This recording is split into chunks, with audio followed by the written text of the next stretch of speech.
बबुआ के पापा उड़ाई बोल रहा मम्मी बाड़ी कोनो दूसरे होरीला मम्मी बाड़ी कोनो दूसरे होरीला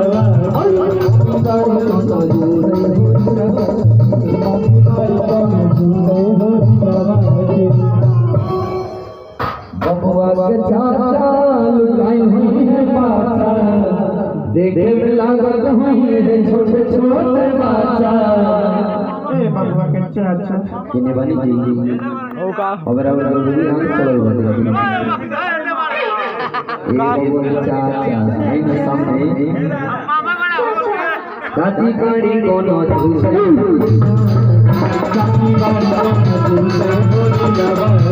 काची काड़ी कोनो दूसरे बोली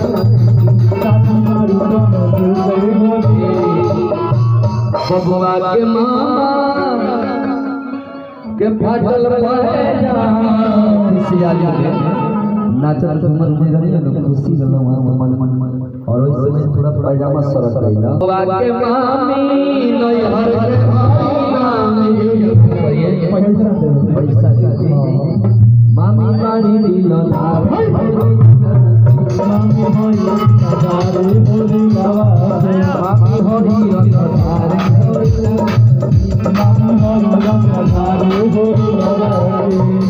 मामी रसदार वाली